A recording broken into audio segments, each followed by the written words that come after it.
The people of Ireland expressed their own welcome in the streets, but the Parliament of the nation spoke for the nation too, in a ceremony simple but unique.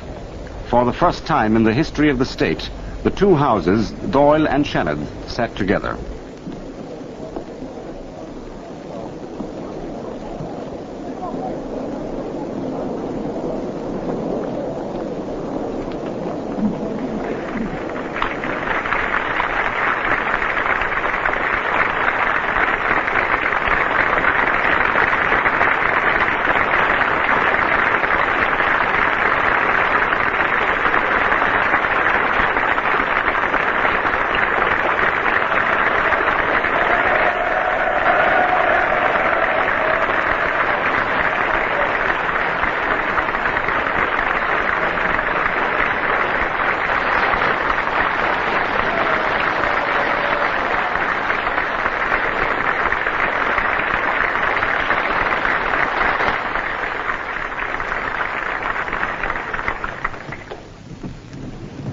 He was welcomed to the House by An Comhairle, the Speaker of the Dáil, Mr. Patrick Hogan, TD.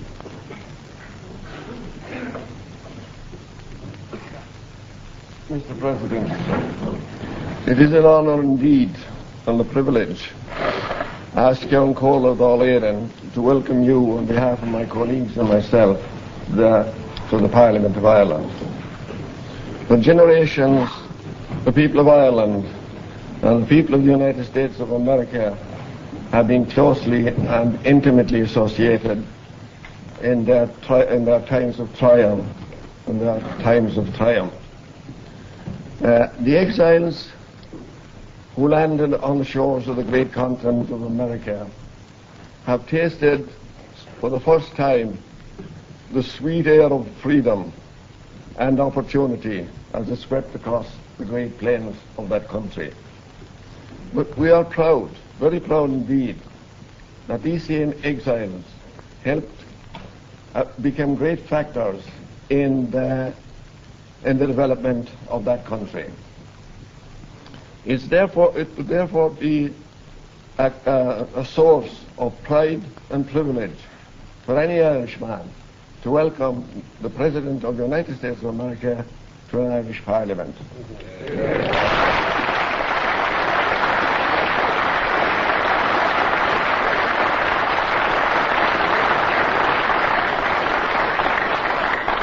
But, Mr. President, this is not an ordinary occasion.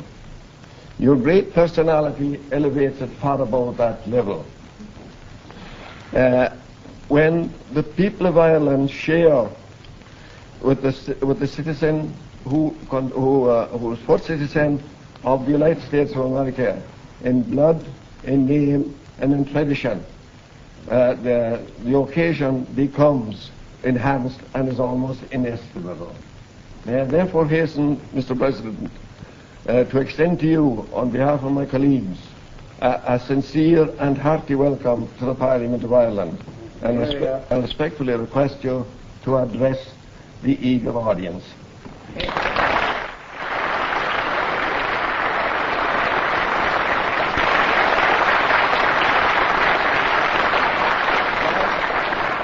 John Fitzgerald Kennedy, uppdrag stat inte Amerika.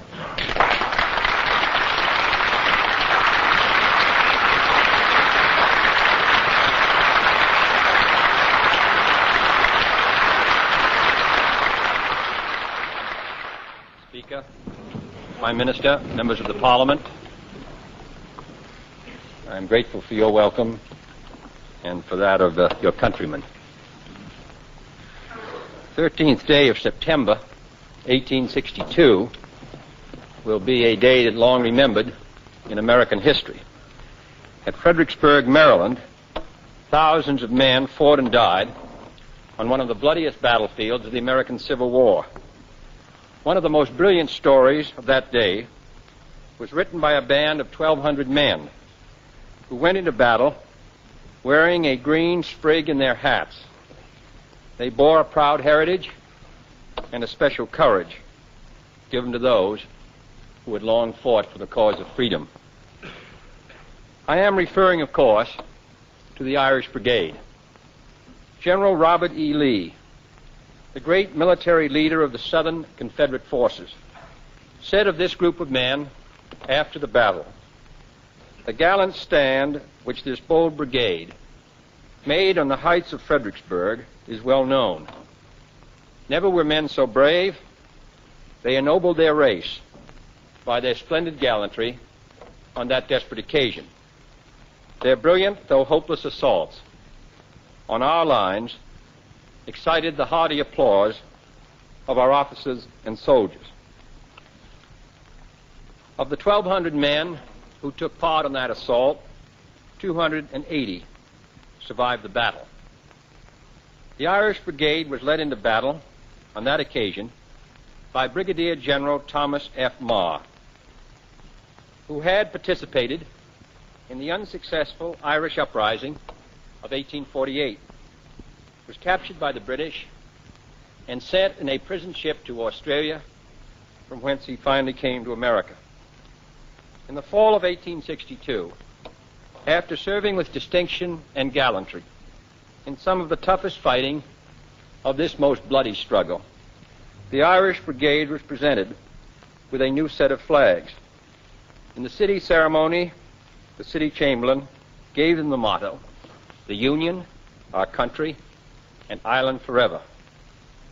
Their old ones having been torn to shreds by bullets in previous battles, Captain Richard McGee took possession of these flags on December 2nd in New York City and arrived with them on the Battle of Fredericksburg and carried them in the battle.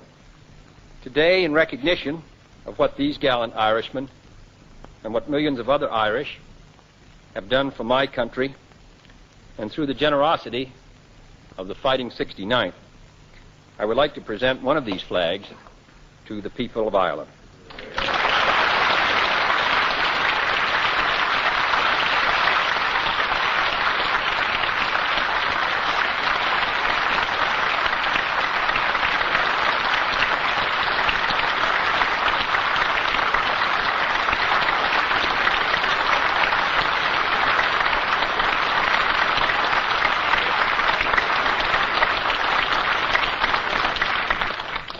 As you can see, gentlemen, the battle honors of the brigade includes Fredericksburg, Chancellorsville, Yorktown, Fair Oaks, Gaines Hill, Allen's Farm, Savage's Station, White Oak Bridge, Glendale, Malvern Hills, Gettysburg, Bristow Station.